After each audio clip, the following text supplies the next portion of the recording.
আর সবচেয়ে গুরুত্বপূর্ণ প্রশ্ন, তারেকের দিল্লি সফরের সঙ্গে কি শেষ পর্যন্ত জুড়ে যেতে চলেছে শেখ হাসিনার বাংলাদেশের প্রত্যাবর্তনের রাজনৈতিক সমীকরণ?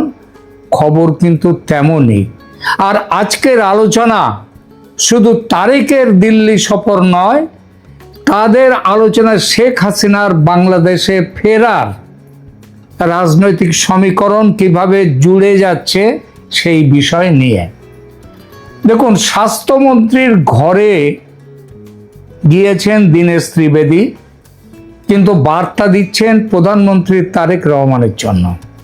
বণিক বার্তা বাংলাদেশের online magazine, online news paper, সেই বণিক বার্তার আজকের রিপোর্টটিতে বলা হয়েছে কি? বলা হয়েছে গতকাল বাংলাদেশের স্বাস্থ্য ও পরিবার কল্যাণ মন্ত্রী সরদার মোহাম্মদ সাখাওয়াত হোসেনের সঙ্গে সচিবালয়ে গিয়ে দেখা করেন ভারতীয় হাই কমিশনার দীনেশ ত্রিবেদী।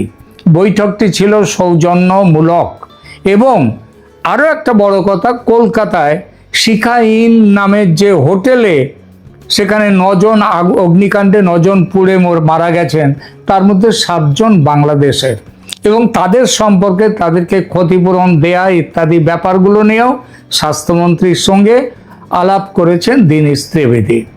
তাহলেও বৈঠকটি মূলত সৌজন্যমূলক। স্বাস্থ্যমন্ত্রী নিজে বলেছেন তারেক রহমানের ভারত সফর নিয়ে তাদের মধ্যে কোনো আলোচনা হয়নি, কিন্তু বৈঠক থেকে বেরিয়ে দীনেশ ত্রিবেদী সাংবাদিকদের জানিয়ে দিলেন নয়াদিল্লি বাংলাদেশের প্রধানমন্ত্রীর ভারত সফরের অপেক্ষায় রয়েছে। এই জায়গাটি আমার কাছে অত্যন্ত তাৎপর্যপূর্ণ লেগেছে, শুধু যে আমার কাছে তা নয়, যারা কূটনীতির চর্চা করেন তাদের কাছেও। কারণ কূটনীতিকরা সাধারণত হঠাৎ করে এমন রাজনৈতিক বার্তাটা দেন না। আর দীনেশ ত্রিবেদী কোনো সাধারণ কূটনীতিক নন। তিনি এর আগে তারেক রহমানের সঙ্গে দেখা করেছেন, তারপর সরাসরি দিল্লি গিয়ে প্রধানমন্ত্রী নরেন্দ্র মোদীর সঙ্গেও কথা বলেছেন, এবং 18ই আগস্ট ঢাকায় ভারতীয় শিল্পপতিদের এক অনুষ্ঠানে তিনি আরও পরিষ্কার করে বলেছেন যে মোদী তাকে বলেছেন, ভারতের প্রধানমন্ত্রী তাকে বলেছেন 2 প্রধানমন্ত্রীর দেখা হওয়া প্রয়োজন। এবং শুধু সেটাখানেই তিনি থেমে যাননি, তিনি আরও বলেছেন যে তারেক রহমান ভারতে এলে তাকে তার প্রাপ্য সর্বোচ্চ মর্যাদা এবং স্মরণীয় অভ্যর্থনা দেয়া হবে। অর্থাৎ দিল্লি দরজা বন্ধ করেনি, বরং উল্টোটা দিল্লি দরজা পুরো খুলে রেখেছে। দিল্লি বলছে দরজা খোলা, আপনি আসুন কথা বলি। কিন্তু মাত্র কয়েকদিন আগের ছবিটা কি ছিল একবার মনে করে দেখুন। ঢাকা তখন অন্য ভাষায় কথা বলছিল। বাংলাদেশের পররাষ্ট্র মন্ত্রণালয় প্রকাশ্যে জানিয়ে দিয়েছিল তারেক রহমানের ভারত সফরের জন্য সহায়ক পরিবেশ প্রয়োজন। তার সঙ্গে উঠে এসেছিল শেখ হাসিনার প্রত্যর্পণ, উঠেছিল শরীক ওসমান হাদি হত্যা মামলায় অভিযুক্তদের হস্তান্তরের প্রশ্ন। বাংলাদেশের বক্তব্য ছিল এই বিষয়গুলিতে দিল্লির কাছ থেকে তারা উত্তর চায়।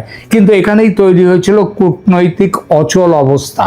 সবাই বলতে শুরু করেছিল তারেক রহমান বাংলাদেশ ছেড়ে ঢাকা থেকে দিল্লিতে আসছেন না, কারণ শেখ হাসিনাকে প্রত্যর্পণের প্রশ্নে ভারত সরকারের সামনে চাইলেই একটা রাজনৈতিক বোতাম টিপে দিলাম আর সিদ্ধান্ত নেওয়া হয়ে গেল, ওকে ফেরত পাঠিয়ে দেবো, এরকম হয় না। ভারতীয় সরকারি সূত্র ইন্ডিয়ান এক্সপ্রেসকে পরিষ্কার জানিয়ে দিয়েছে প্রত্যর্পণের প্রশ্নটি শেষ পর্যন্ত ভারতের আইনি প্রক্রিয়ার মধ্যে দিয়ে যাবে।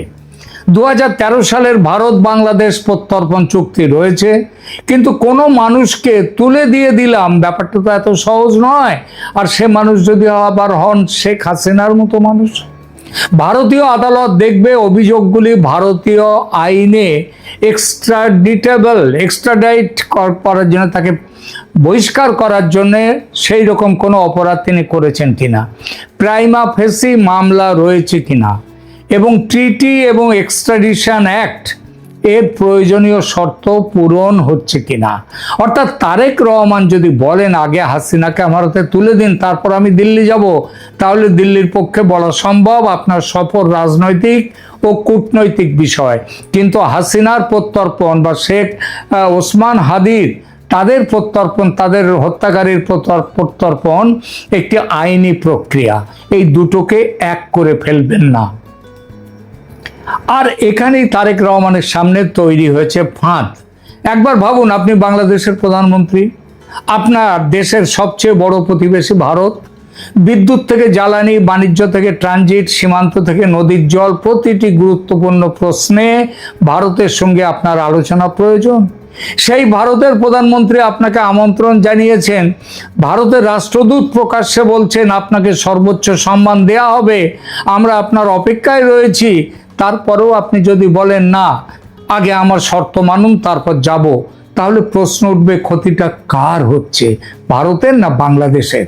ভারত তো বাংলাদেশকে নিয়ে তার সমস্ত বৈদেশিক নীতি থামিয়ে রাখবে না, কিন্তু বাংলাদেশের পক্ষে ভারতকে জিওগ্রাফি থেকে, মানচিত্র থেকে সরিয়ে দেওয়াও সম্ভব নয়।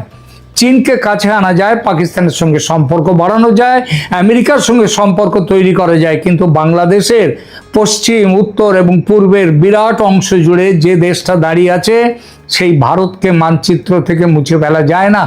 Geography has no delete button. ভূগোলকে একটা ডিলিট বাটন টিপে তাকে মুছে ফেলা যায় না। এটাই তারেক রহমানের সবচেয়ে বড় বাস্তবতা। দেশের ভেতরের চাপও তার কাছে কম নয়।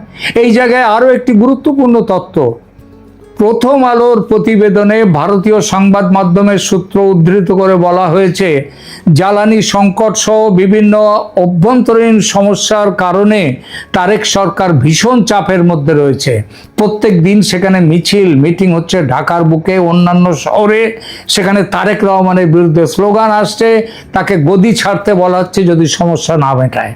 অর্থাৎ প্রধানমন্ত্রীকে সাইমালটেনিয়াসলি কয়েকটা ফ্রন্ট সামলাতে হচ্ছে, অর্থনীতি, জ্বালানি, বাণিজ্য, ভারতের সঙ্গে সম্পর্ক, শেখ হাসিনার প্রশ্ন, দেশের ভেতরের ভারত বিরোধী রাজনৈতিক চাপ এবং নিজের সমর্থকদের প্রত্যাশা। তারেক রহমানের সমস্যা এখানেই। বিরোধী রাজনীতির সময় স্লোগান দেওয়া সহজ, রাষ্ট্র পরিচালনার সময় ক্যালকুলেটর নিয়ে বসতে হয়। বিরোধী নেতা বলতে পারেন ভারতকে দেখিয়ে দেব, কিন্তু প্রধানমন্ত্রীকে পরদিন সকালে জিজ্ঞেস করতে হয় বিদ্যুৎ কোত্থেকে আসবে, ডিজেল কোত্থেকে আসবে, ব্যবসা কিভাবে চলবে, সীমান্ত সমস্যার সমাধান কার সঙ্গে করব, নদীর জল নিয়ে কার সঙ্গে বসবো।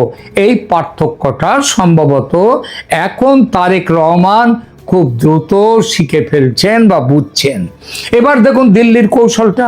আমার কাছে দিল্লির বর্তমান কৌশল কিন্তু বেশ আকর্ষণীয়। ভারত পাল্টা কোনো আলটিমেটাম দেয়নি, বলেনি যে শর্ত তুলে নিন তারপর কথা হবে, বলেনি। বরং কি বলছে, আমরা অপেক্ষা করছি। আরও এক ধাপ এগিয়ে বলছে, আপনি এলে আপনাকে সর্বোচ্চ সম্মান দেওয়া হবে। এটার নাম হলো সফট ডিপ্লোমেসি, নরম কূটনীতি। কিন্তু নরম মানেই যে দুর্বল তা নয়, বরং এর মধ্যে একটা প্রচণ্ড সাইকোলজিক্যাল প্রেশার রয়েছে। কারণ এখন সফর না হলে দিল্লি সহজেই বলতে পারে, আমরা তো আমন্ত্রণ জানিয়েছি, আমরা তো সম্মানজনক অভ্যর্থনার নিশ্চয়তা দিয়েছি, আমরা তো আলোচনায় রাজেই, কিন্তু আপনারাই আসছেন না। অর্থাৎ ডিপ্লোম্যাটিক বল এখন অনেকটাই বাংলাদেশের কোর্টে। তাহলে কি পূর্ব শর্তের গোঁ ছাড়বেন তারেক? আমার বিশ্লেষণ, সেটা ছাড়ার সম্ভাবনা যথেষ্ট বেড়েছে। কারণ সবচেয়ে গুরুত্বপূর্ণ পরিবর্তনটা এসেছে ভাষায়। কয়েকদিন আগে আমরা শুনছিলাম শর্ত, রেড লাইন, কন্ডিউসিভ এনভায়রনমেন্ট, অনুকূল পরিবেশ, প্রত্যর্পণ। আর এখন ভারতের হাই কমিশনার প্রকাশ্যে ভবিষ্যতের সফর এবং অভ্যর্থনার কথা বলছেন। তার থেকেও গুরুত্বপূর্ণ, দুই দেশের মধ্যে ডিপ্লোম্যাটিক ডিসকাশন এখনো চলছে পর্দার আড়ালে। প্রথম আলো, বাংলাদেশের বিখ্যাত পত্রিকা, তার রিপোর্টও বলছে তারেকের সফর নিয়ে আলোচনা কিন্তু বন্ধ হয়নি। অর্থাৎ দর কষাকষি চলছে। সম্ভবত এখন খোঁজা হচ্ছে এমন একটা ফর্মুলা যাতে তারেক রহমান বলতে পারেন তিনি বাংলাদেশের স্বার্থ বিসর্জন দেননি, আবার ভারতও এমন কোনো কমিটমেন্ট না দেয় যা তার আইন, আদালত কিংবা স্ট্র্যাটেজিক ইন্টারেস্টের বিরুদ্ধে। এটাও ভারত দিতে পারে না। কূটনীতিতে এটাকেই বলে ফেস সেভিং ফর্মুলা, অর্থাৎ মুখ রক্ষার জন্যে যে ফর্মুলা সেইটা। কিন্তু আমেরিকার চাপ, হ্যাঁ আমেরিকার চাপ, ভারত মার্কিন যৌথ চাপে তারেক দিল্লি যেতে বাধ্য হচ্ছেন, এমন কথাও কিন্তু আসছে বাজারে। যদিও তার নির্ভরযোগ্য প্রকাশ্য প্রমাণ নেই, কিন্তু ওই যে বললাম প্রমাণ সবসময় সামনে দেখা যায় না। যেমন হিমবাহের সামান্য অংশ উপরে থাকে আর বেশিটাই থাকে জলের নিচে, তেমনি কূটনীতিতেও তাই। এটাকে এস্টাবলিশড ফ্যাক্ট হিসেবে বলা ঠিক হবে না, আমরা জানি, তবে বৃহত্তর স্ট্র্যাটেজিক পিকচারটা কিন্তু সেই রকমই। বাংলাদেশের রাজনৈতিক স্থিতিশীলতা, চীনের প্রভাব, বঙ্গোপসাগরের নিরাপত্তা, ভারত মহাসাগরীয় অঞ্চল, এই প্রশ্নগুলিতে ভারত এবং আমেরিকার মধ্যে নানা রকম ওভারল্যাপিং স্ট্র্যাটেজিক ইন্টারেস্ট রয়েছে। ফলে ওয়াশিংটন এবং নিউ দিল্লি দুপক্ষই একটি স্থিতিশীল প্রেডিক্টেবল বাংলাদেশ চাইবে, এটাই হচ্ছে স্বাভাবিক। কিন্তু ওই যে বললাম যৌথ চাপের ব্যাপারটা আপনি ব্যবহার করতেও পারেন, মানতেও পারেন, নাও মানতে পারেন, কিন্তু চাপটা পরোক্ষে আছেই। এবার আসি সবচেয়ে বিস্ফোরক প্রশ্নে, শেখ হাসিনা। শেখ হাসিনা নিজেই 5ই আগস্ট জানিয়েছেন তিনি বাংলাদেশে ফিরছেন, তিনি ডিসেম্বর মাসের মধ্যে ফিরতে চান, কিন্তু এক্সাক্ট ডেট, নির্দিষ্ট তারিখ বলেননি। এখানেই প্রশ্ন, তারেক রহমান যদি তার আগেই দিল্লি আসেন, এবং সেটা আসবেন এই মাসেই আসবেন, অগস্টেই আসবেন বলে দিলাম, তাহলে মোদি তারেক বৈঠকে শেখ হাসিনার প্রশ্ন কি উঠবে? আমার মতে উঠবেন না, এটা কল্পনা করাই কঠিন। তার মানেটা কি? মানে হচ্ছে শেখ হাসিনার প্রশ্ন উঠবে, উঠবে, উঠবে এবং উঠতে বাধ্য। কারণ বর্তমানে দুই দেশের সম্পর্কের সবচেয়ে সেন্সিটিভ পলিটিক্যাল ইস্যু হচ্ছে শেখ হাসিনা। ঢাকা চাইছে প্রত্যর্পণ, ভারত বলছে বিষয়টা আইনি প্রক্রিয়ার মধ্যে রয়েছে। অন্যদিকে হাসিনা নিজে বলছেন আমার প্রত্যর্পণ কি, আমি নিজেই তো দেশে ফিরব। এই তিনটে লাইন কোথাও গিয়ে ইন্টারসেক্ট, একে অপরের সাথে কিন্তু মিশে যাচ্ছে। আর এখানেই তৈরি হতে পারে নতুন একটা ফর্মুলা। ধরুন, এটা আমি পরিষ্কার করে বলছি, সম্ভাব্য সিনারিও কি হতে পারে, এটা কনফার্ম যে একটা ইনফরমেশন সেটা কিন্তু নয়, কিন্তু এটা সবচেয়ে সম্ভাব্য। সেটা হচ্ছে দিল্লি বলল আমরা শেখ হাসিনাকে জোর করে প্রত্যর্পণ করছি না, তিনি যদি স্বেচ্ছায় দেশে ফিরতে চান সেটা আলাদা প্রশ্ন। ঢাকা বলল ঠিক আছে, কিন্তু তার প্রত্যাবর্তনের পরে আইন শৃঙ্খলা এবং বিচারিক প্রক্রিয়া কি হবে? তারপর প্রশ্ন আসবে তার নিরাপত্তা কে নিশ্চিত করবে, তাকে বিমানবন্দরেই গ্রেপ্তার করা হবে কি, তার রাজনৈতিক কার্যকলাপের সুযোগ থাকবে কি, আওয়ামী লীগের ওপর নিষেধাজ্ঞার কি হবে, দেশে ফিরে তিনি যদি রাজনৈতিক কর্মসূচি ঘোষণা করেন। এগুলো প্রত্যেকটা বিস্ফোরক প্রশ্ন, এক্সপ্লোসিভ কোয়েশ্চেন। আর এই কারণেই আমার ধারণা তারেক মোদি বৈঠকে শেখ হাসিনার প্রশ্ন টেবিলে থাকবে, এই আলোচনার টেবিলে। কিন্তু সেপ্টেম্বরে হাসিনা ফিরছেন এখনই কি বলা যায়? সেপ্টেম্বরে ফিরবেন কিনা এখনো বলা যায় না, কিন্তু সম্ভাবনা আছে। কারণ শুভস্য শীঘ্রম অশুভস্য কালো হরণম। এখন এনসিপি, জামাত তারা যেভাবে বিএনপি সরকারের বিরুদ্ধে আন্দোলনে নেমে পড়েছে, তাতে সেই আন্দোলনকে ভোঁতা করতে গেলে আওয়ামী লীগের দরকার বাংলাদেশের মাটিতে। বর্তমানে ভেরিফাইড পাবলিক পজিশন হলো শেখ হাসিনা ডিসেম্বর মাসে ফিরতে চান। সেপ্টেম্বরের নির্দিষ্ট প্রত্যাবর্তনের কোনো সরকারি ঘোষণা নেই। তবে তারেক রহমান যেহেতু ওই আগস্ট মাসে যাচ্ছেন, কিংবা সেপ্টেম্বরে ব্রিক্স উপলক্ষে যদি তিনি যান, মোদির সঙ্গে বাইল্যাটারাল মিটিং তার হবেই, তাহলে তার সফর হাসিনার এভেনচুয়াল রিটার্ন, কবে তিনি ফিরবেন, রাজনৈতিক ফ্রেমওয়ার্ক কি তৈরি হবে, সব আলোচনায় আসবে। সেটা সেপ্টেম্বরে রিটার্ন হবে কিনা সেটা এখন বলা প্রিম্যাচিওর, কিন্তু সম্ভাবনা আছে, অসম্ভব নয়। এই পার্থক্যটা মাথায় রাখতে হবে। তারেক রহমানের সামনে শেষ পর্যন্ত তাহলে কি হলো? তিনটে রাস্তা। প্রথম রাস্তা, শেখ হাসিনার প্রত্যর্পণের দাবিতে অনড় থাকবেন এবং দিল্লি সফর করবেন না, এতে দেশের একাংশের কাছে রাজনৈতিক হাততালি তিনি পেতে পারেন, কিন্তু ভারত বাংলাদেশ সম্পর্ক আরও আটকে যাবে, বাংলাদেশের সমস্যা আরও বহুগুণ বেড়ে যাবে। দ্বিতীয় রাস্তা, শর্ত পুরোপুরি প্রত্যাহার করে তিনি দিল্লি চলে গেলেন। এতে দেশে তার বিরোধীরা বলবে তারেক ভারতের কাছে আত্মসমর্পণ করেছে। তাই আমার মতে সেটাও তারেক করতে পারেন না, কোনো রাজনৈতিক নেতাই করতে পারেন না। সবচেয়ে সম্ভাব্য হচ্ছে তৃতীয় রাস্তাটা। সেটা কি? যে তিনি মানে ফর্মালি যে পূর্ব শর্ত দিয়েছেন প্রত্যাহার করবেন না, কিন্তু প্র্যাকটিক্যালি সফরে চলে যাবেন এবং বলবেন বাংলাদেশ তার দাবি থেকে সরে আসেনি, বরং সেই দাবি নিয়েই ভারতের প্রধানমন্ত্রীর সঙ্গে এবার তিনি সরাসরি আলোচনা করতে যাচ্ছেন। রাজনৈতিকভাবে এটাই সবচেয়ে সুবিধাজনক ফর্মুলা। সাপও মরল, লাঠিও ভাঙল না। আর ভারতও সম্ভবত ঠিক এটাই চাইছে, কিন্তু দিল্লির লক্ষ্য তারেক রহমানকে অপমান করা নয়, বরং তাকে নেগোশিয়েটিং টেবিলে, আলোচনার টেবিলে নিয়ে আসা। কারণ ভারতেরও বাংলাদেশকে প্রয়োজন সীমান্ত নিরাপত্তার জন্য, বহু কিছুর জন্য, উত্তর পূর্ব ভারতের কানেক্টিভিটির জন্য, বঙ্গোপসাগরের জন্য, বাণিজ্যের জন্য, সব কিছুতে। সুতরাং সম্পর্কটা যে শুধুমাত্র বাংলাদেশের দরকার এরকম একতরফা ডিপেন্ডেন্সি বা নির্ভরতা নয়, কিন্তু অ্যাসিমেট্রি অবশ্যই আছে, এবং সেই অ্যাসিমেট্রির বাস্তবতা বাংলাদেশের যে কোনো সরকারকেই বুঝতে হবে। শেষ কথা তাহলে কি দাঁড়ালো বন্ধুরা? গত কয়েকদিনের ঘটনাগুলো পাশাপাশি সাজিয়ে দেখুন। তারেক রহমানের সঙ্গে দীনেশ ত্রিবেদীর বৈঠক, তারপর ত্রিবেদীর দিল্লি যাত্রা, মোদির সঙ্গে তার আলোচনা, তারপর ভারতীয় শিল্পপতিদের ঢাকায় উপস্থিতি, এবং তারপর তারেককে স্মরণীয় অভ্যর্থনা দেওয়ার মোদির বার্তা, এবং এবার বাংলাদেশের স্বাস্থ্যমন্ত্রীর সঙ্গে বৈঠকের পরে আবার দীনেশ ত্রিবেদী ঘোষণা করলেন দিল্লি বাংলাদেশের প্রধানমন্ত্রীর সফরের অপেক্ষায়। এগুলো বিচ্ছিন্ন ঘটনা বলে আমার মনে হয় না, বরং একটা ডিপ্লোম্যাটিক প্যাটার্ন দেখা যাচ্ছে।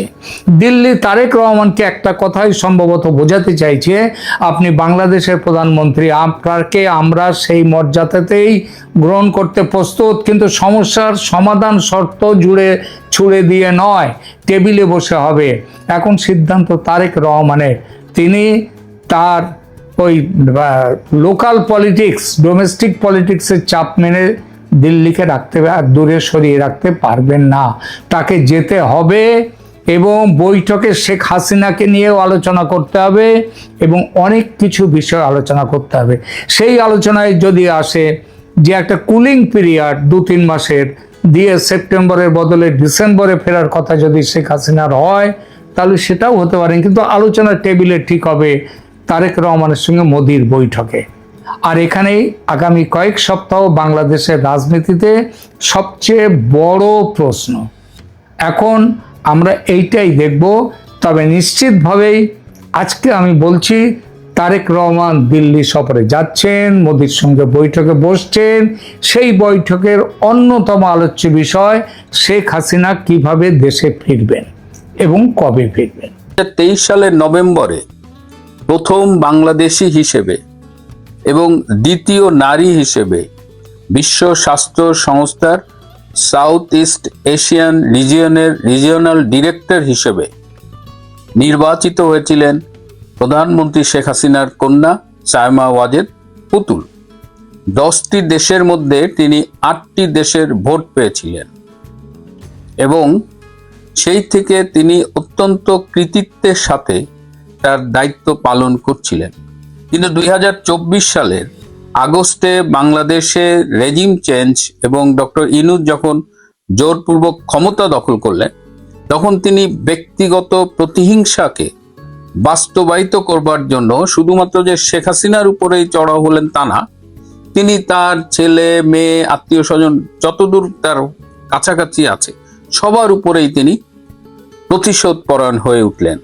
তারই এক পর্যায়ে দেখলাম যে তারা কিছু দুর্নীতির কল্পিত অভিযোগ এনেছে, এবং WHO বিশ্ব স্বাস্থ্য সংস্থাকে তারা চিঠি লিখেছে, এবং বিশ্ব স্বাস্থ্য সংস্থার যে মহাপরিচালক তিনি সায়মা ওয়াজেদকে অনির্ধারিত কালের জন্য ছুটিতে পাঠালেন।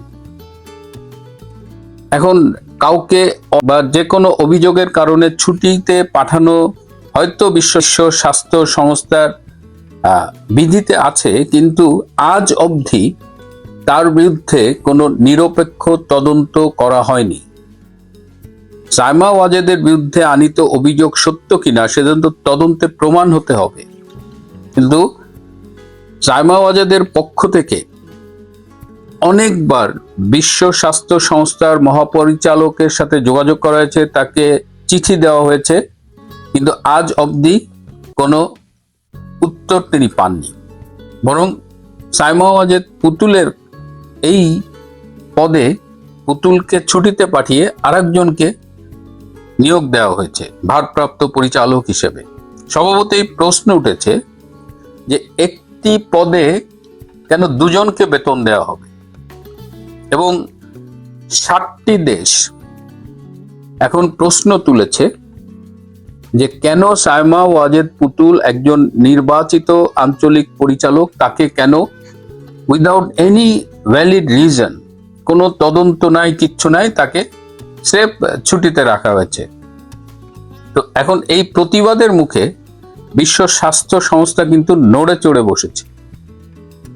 সাইমা ওয়াজেদকে যখন তার দায়িত্ব থেকে ছুটিতে পাঠানো হয়, তখন WHO যে এই সাউথ ইস্ট এশিয়ার যে ওয়েবসাইট, সেখান থেকে কিন্তু সাইমা ওয়াজেদের নাম, ছবি সরিয়ে ফেলা হয়।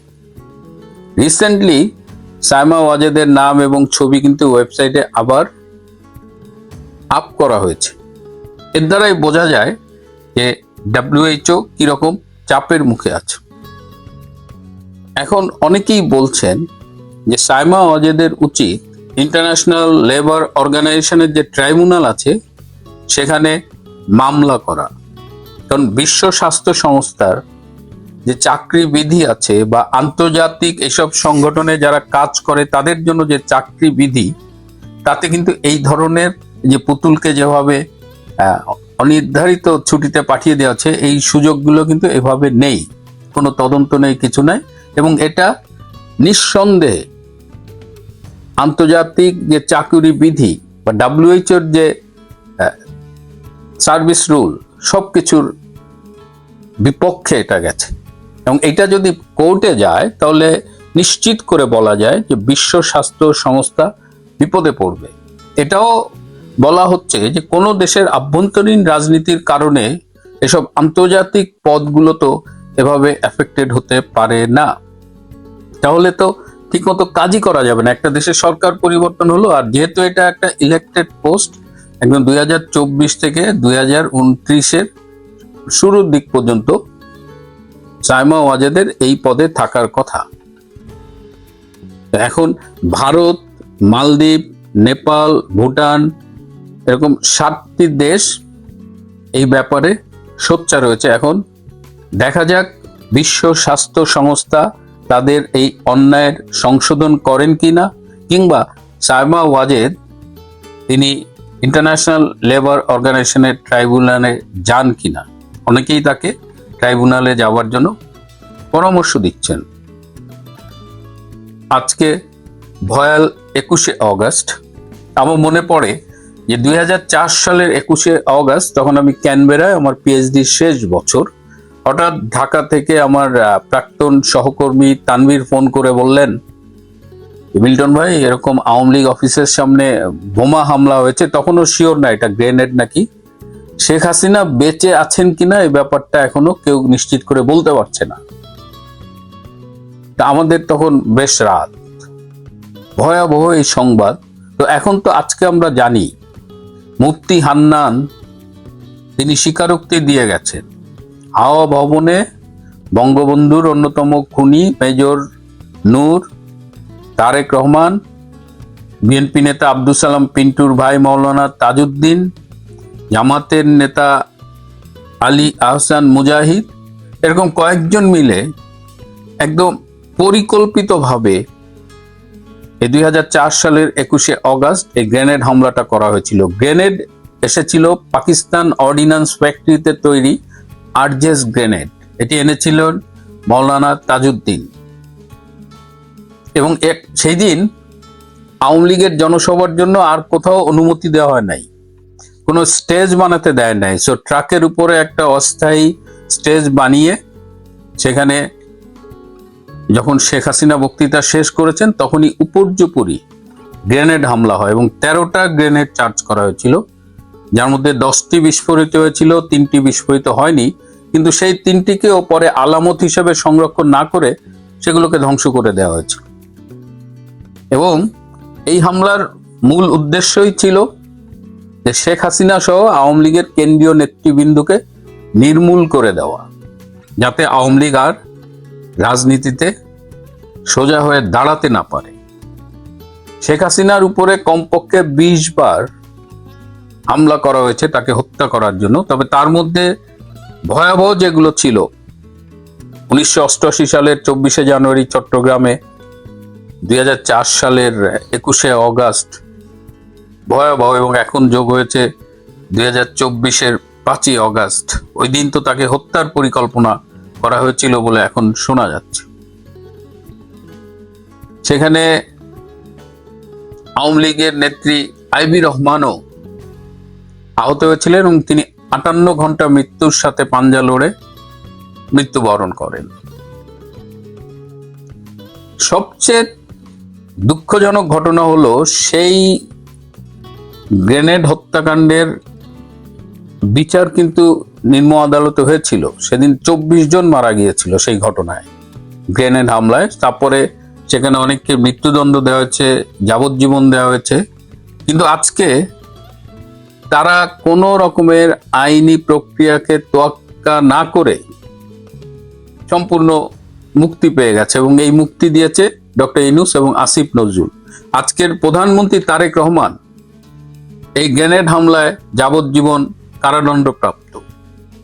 সেই সময় স্বরাষ্ট্র প্রতিমন্ত্রী ছিলেন বাবর, তিনি মৃত্যুদণ্ডপ্রাপ্ত। কিন্তু আজকে তারা স্বাধীন এবং কেউ প্রধানমন্ত্রী, কেউ এমপি। এই হলো বাংলাদেশের বিচার ব্যবস্থা।